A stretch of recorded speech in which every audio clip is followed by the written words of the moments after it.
Hello, it's Karen Berniston here with a video for how to create a pop-up poinsettia card. So this card is made entirely with die sets. And in addition to the center pop-up poinsettia, there is a pop-up greeting. I've chosen Merry Christmas for this card. That uses our small scenes band box, those smaller band box, to animate that. And then because it does have a rubber band pop-up inside, then I've used a string and flap closure. The bulk of this card is made using these two dies, the Twist Flower pop-up and the Fun Flowers. So the Twist Flower, as the name implies, twists up a flower into a card. You can make multiples with that. Then there is another die set called the Fun Flowers, and this one has a small version of that same leaf. And those are the two leaves that I'm going to combine to make a poinsettia. I first taught this card as a Zoom class back in July 2023. And you can see there how those poinsettias are made using the leaves. What I like to do with the Zoom classes is after a few months, as time permits, I'll address the same card or a similar technique in a YouTube video. And that way people that aren't able to join the Zoom classes for whatever reason will have an opportunity to learn those techniques. I used the Small Scenes Bandbox pop-up to be able to animate my Merry Christmas inside the card. And then since that just springs up on its own, I used the long flap enclosure to create a closure that keeps the card closed. And then for a greeting, I chose Merry Christmas and Merry Christmas Shadow. My card is made just from a medium weight green cardstock that is cut at 12 inches by 5 inches, scored in the middle for folding. And then to that, I added 2 pieces of pattern paper on either side, each of them being 5 3/4 by 4 3/4. The long flap and closure die set is 8.5 inches long, and that way you can use it on a slimline card. But it also has these little notches on the bottom that allow you to easily trim it down to either a 6-inch flap or a 3.5-inch flap. So I want a 6-inch flap, so I'm going to use the first notch at the bottom and just take my scissors and trim across. And then that's going to give me that perfect 6-inch flap for my card. And then there is a decorator piece that comes in that die set. I'm going to do the same thing. I'm just going to trim it out at the end of the bulb there, I guess, so to speak. Trim off the last little edge on both sides. Then that will give me a decorator piece that will fit that flap perfectly. There are score lines in the flap. There's actually 2 of them, but I only need 1 for this card. I'm just going to do the first score line and fold that to the back. And of course, you can always use a bone folder if you want to get an even crisper fold.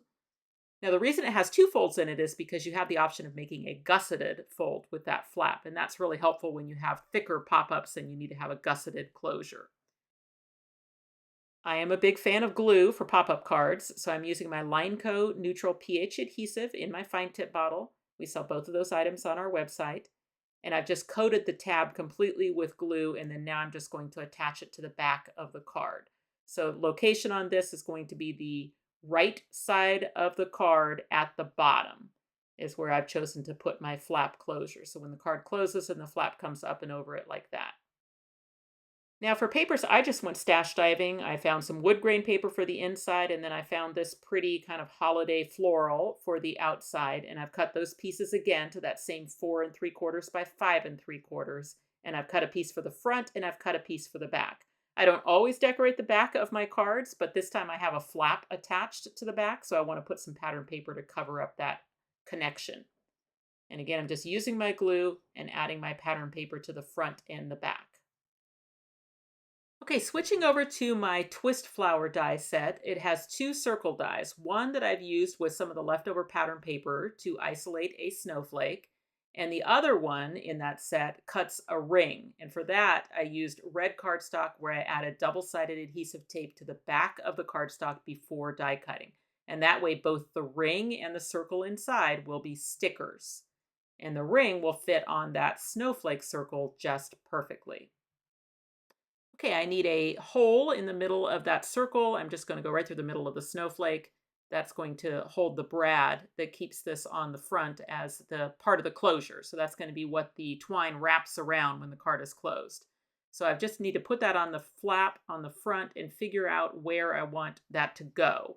And then once I've decided, I'm just going to use my paper piercer again to pierce the hole down through the flap itself. Okay, in the long flap enclosure die set, it includes a set of 6 spacers, and I like to use double-sided adhesive tape on the back of the cardstock before die cutting so that those spacers are stickers, and I used 4 of them stacked up on top of each other. And now I need a piece of twine. I'm using baker's twine, a piece that's 15 inches long, and I need to get that down through those spacers and through the flap and into the inside of the card. And my favorite way to do that is to use those little flosser tools. So those are something that you just get at the grocery store. They are for kids with braces to be able to floss their teeth, and they work perfectly as needle threaders. So I'm just going to use that flosser to pull that twine through the spacers and into the inside of the flap. And then I just need a little bit of a tail, just enough to kind of hold in there while I add the brad through the snowflake circle. So I just need to push the twine aside, put the brad through the circle, then down through the spacers, into the inside of the flap, and then open up the prongs. And then once I've done that, that should hold the twine in there really nicely. But it's also going to be held down when I glue on this white decorator piece on the inside. So that will cover up the brad prongs and the end of the twine. It will also, in this case, give me a place to sign the card. So that's why I chose white cardstock for that. There it is, my completed flap and closure. So when the card's open, I've got that white side showing. I can sign it. On the front of the card, I just wrap the twine around the corner of the card and then back around the same circle to keep the card closed. Okay, I'm measuring 2 1/4 inches from the top of the card and making a pencil line on the center fold. You can see it there. 2 1/4 from the top of the card. So that will be used to help me place the pop-up in the best spot to hold that big poinsettia. So the pop-up mechanism itself comes included in the twist flower pop-up. This is the piece here. I die cut it using that piece. Now, typically I don't like to use textured cardstocks for pop-ups, but this was the perfect color green to match the pattern paper that I chose. So I am just going to use it anyway. So diagonal folds first, those are valley folds folded towards me. And then the one up the middle is a mountain fold. So I'm going to fold that away from myself. And I can tell already with that textured cardstock that it decided to fold on the texture instead of on the score line. So that's the battle with textured cardstocks, but I'm just going to fix it. Those two sides should line up next to each other when it's folded correctly. And then now what I have is I have valley folds on the diagonals, mountain fold up the middle. Right here, there's another valley fold that brings the arm in, another on the other side, and a little tapered tab out on the outside. So those all fold towards the center, and that tapered tab will be used to join those two pieces together, but not yet. Because right now I have the ability to use that hole that's in the center of the mechanism to look down through and make sure it's right over my pencil line. So I like to get this in the card before I attach the upper arms together. So I'm just going to cover those two side panels with some glue, kind of all over those panels. Then I'm going to look down through the center hole and see my pencil line. And I want that mountain fold to go right up the fold of the card. So I've kind of got various things I can look at. It should look nice and straight. The pencil line should be through the hole. I feel like mine doesn't look very straight. So let me see if I can straighten that out. Okay, and it's just those two panels that are getting glued down. Okay, and then you'll see the other two are going to come up like this. All right, now I can use some glue on that tapered tab and then attach it to the other side. So the other side will just come right up to the fold. And I can just do that by pinching it between my fingers, just making sure the end of the one arm is kind of right to the fold next to the tab. Then now, let me just make sure that's connected. Okay, it's connected. All right, so now I can close the card and it will twist that mechanism over and lay flat. So really easy mechanism, great generic mechanism because you really can put anything on it. The twist flower includes a daisy border, which I've cut out of red and green, and then a die that will cut 12 small circles that can be used as the centers of those flowers. And I've done that out of a glitter paper with double-sided adhesive on the back so that all of those little circles are stickers. And I'm going to add one to each one of the red daisies that are in that border. There are 9 daisies in the border, but there are 12 stickers, and the other 3 can be used on the 3 individual flowers that are also in that set. So there's a die that will cut 3 little small flowers, and I've cut those again out of red and green, and I'm going to add the little stickers to the red ones. I really wanted to make those flowers look Christmassy, so what I did is I cut the border again out of green. And then on the green one, I'm going to cut it into individual flowers, so just snipping between each one. And then I can glue a green flower up behind each red one, but then offset the petals so that they're in between the red petals.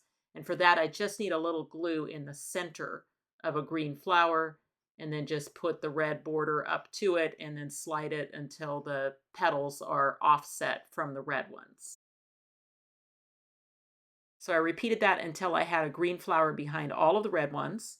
And then I'm going to trim the border after 4 flowers to have a row of 4, and then again after 4 flowers to have another row of 4. And then I've got one individual flower that I can use. And then those curve really easily between the flowers, and I'm going to glue those kind of around my pop-up base just as some decor on the card. So just using my glue for that. And then I'm just going to start my little run of flowers just kind of up underneath the pop-up on the front, and then curve it around the edges to kind of soften them. For the big poinsettia that's going to go on the pop-up, I'm going to use 5 red leaves and 5 green leaves using the large leaf that's in the twist flower pop-up. And then I'm using that matching smaller leaf out of the fun flower set, and I've die cut that 5 times out of red. For styling, I'm just going to brush a little red ink around the perimeter of all of the red leaves, and then I'm going to stick it face down onto some fun foam, and then just take my bone folder and run it across the back of the leaf, and that will give it a little bit of a curve. And I'll do that for all of my red leaves.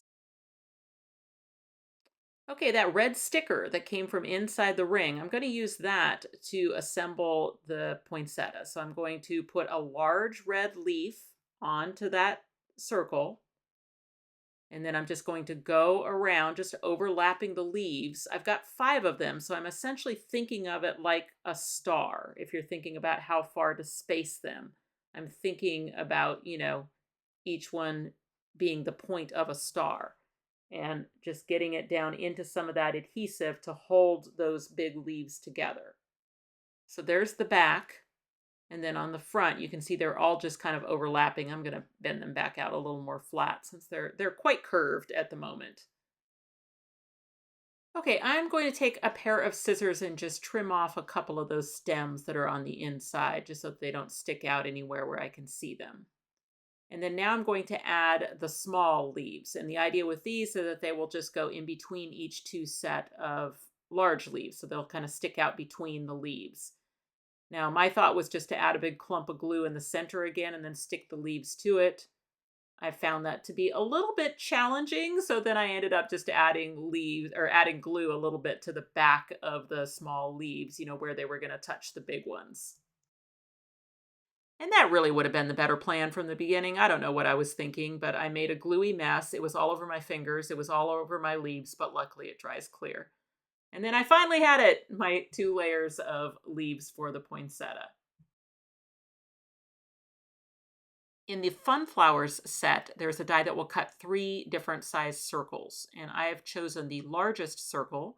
There's double-sided adhesive on the back of that green cardstock, so that's a sticker. I'm going to use that in the center of my large poinsettia, and that is going to solve a lot of my glue problems, thank goodness.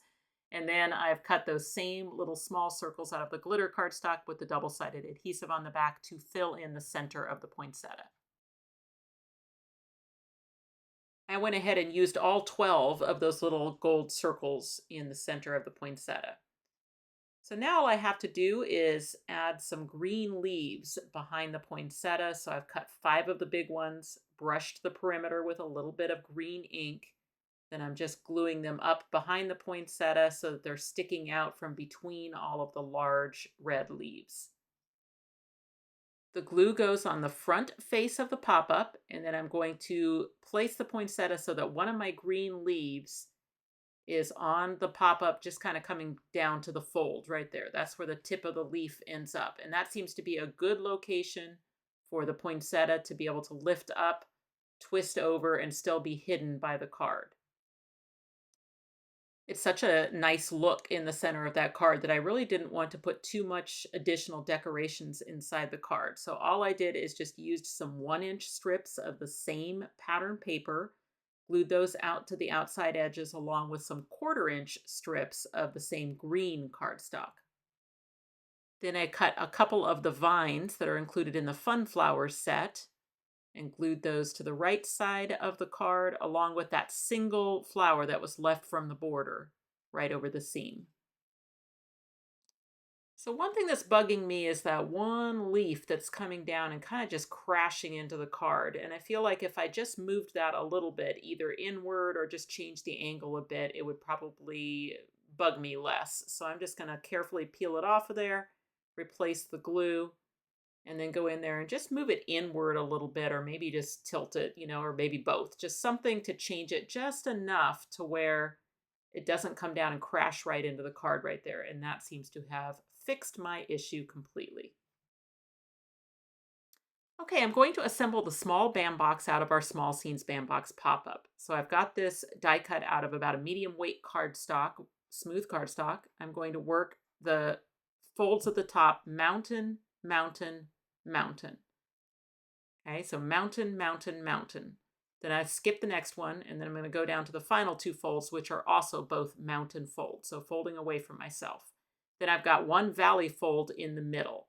So that one brings those 2 sets of holes together. And that valley fold there, so mountain, mountain, mountain, then valley, then mountain, mountain.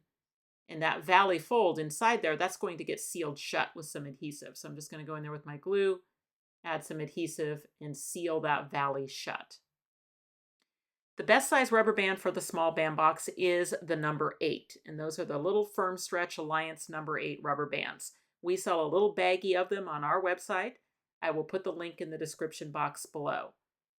Okay, so I'm just going to take that rubber band around that shelf and get the rubber band into the 2 holes on either side. So it's just basically stretched around. I am now noticing how much ink is on my fingers, but it's fine because I'm not going to see that band box up underneath Merry Christmas anyway.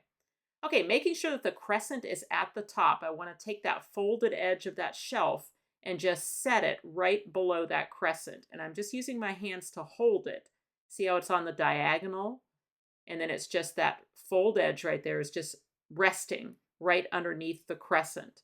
And I hold that in place while I grab the rubber band and I stretch it up and over the crescent and into those 2 small holes.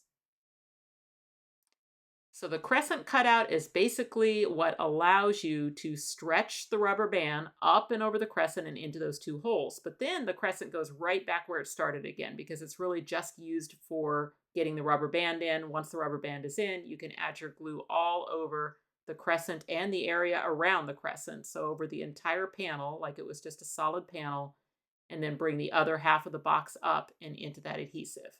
And I'm just going to stick a finger as best I can inside that little small box to give it some pressure. Once it starts to set up, I can collapse the box by pushing the corners that don't have the shelf. So basically the corners that are out over air, that's how you can collapse the box. You can't collapse it through the shelf. You can only collapse it, the corners that are away from the shelf, and then you can collapse it down.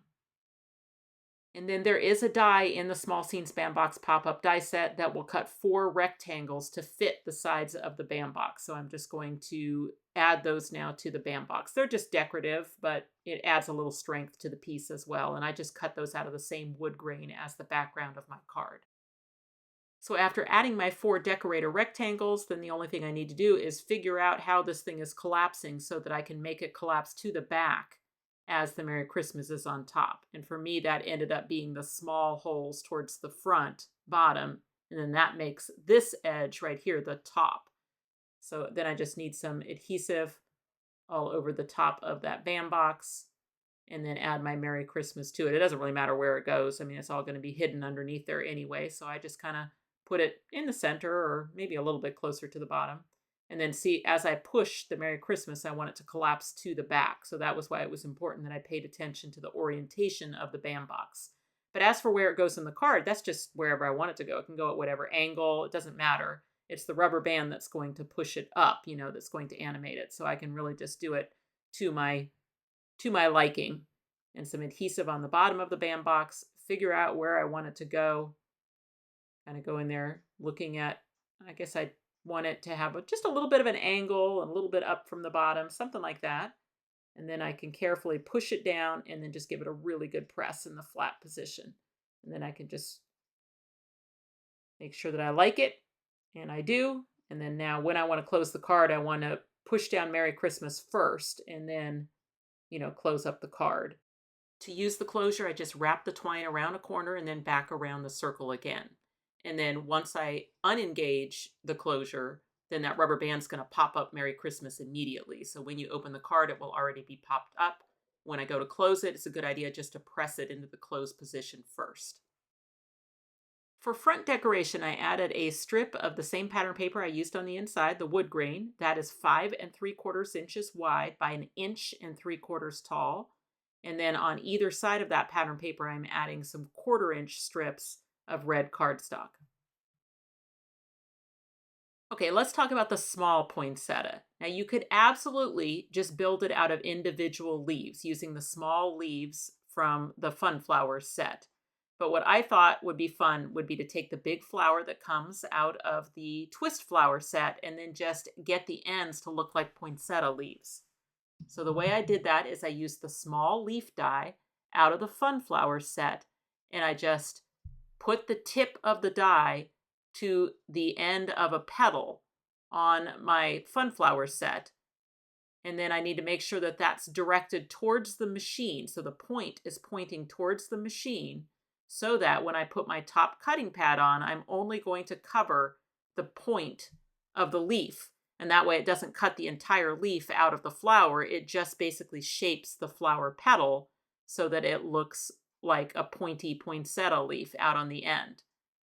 And then I just have to move that to the next petal. So I just bring the end of the die right to the edge of the petal. I make sure that the die is pointed, the end of the leaf is pointed towards the center of the machine, whatever machine you've got. Then I add my cutting pad so that it just covers the tip of the leaf, basically about up to where the last cut was. You'll be able to see it as you go around. Then now I've got the second one done, see? And then I'm just going to carry on doing that until I've done all of the petals of the flower, shaping them into that poinsettia shape. And removing the area around, I now have that pointy flower that is a good base for my poinsettia. Then I'm going to take 5 small leaves, so the Fun Flower leaf, and I'm going to brush the edges with red cardstock, and then I'm just going to cut along the veins to make those leaves smaller. And how small you make them is really kind of completely up to you. It's just whichever veins you choose to cut on.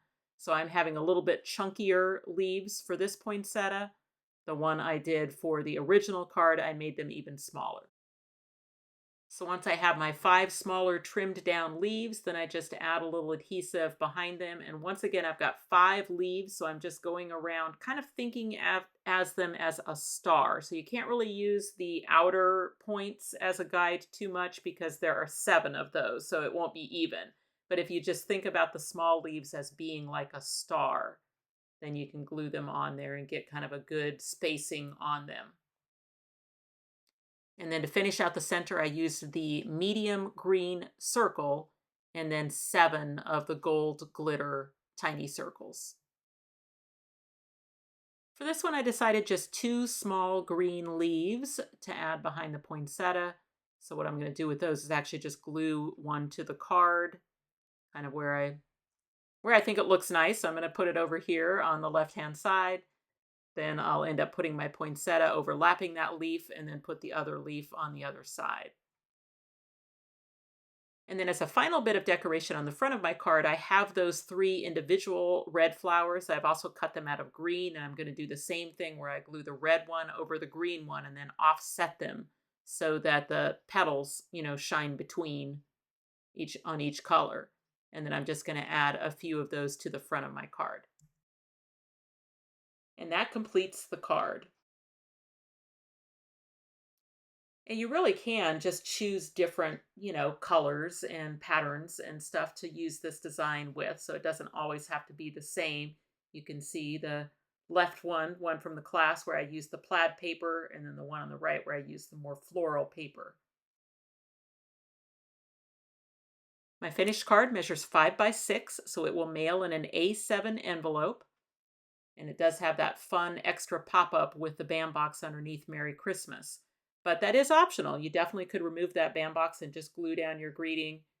And at that point, the flap would become optional. You could either use it because it's kind of a cool decorative feature, or you could eliminate it to make it an easier card to maybe mass produce if you wanted to make a bunch of them. The supplies I used are in the description box below. I will tell you that the papers are older ones from my stash, so just use something from your stash, but all of the dies and supplies are listed in the description box below. Thanks for watching. If you click on the website link, you'll go to KarenBurniston.com, where you can purchase these dies as well as find links to our other social media accounts. You can subscribe to this YouTube channel and check out some of my other videos. Thanks so much for watching, and I'll see you next time.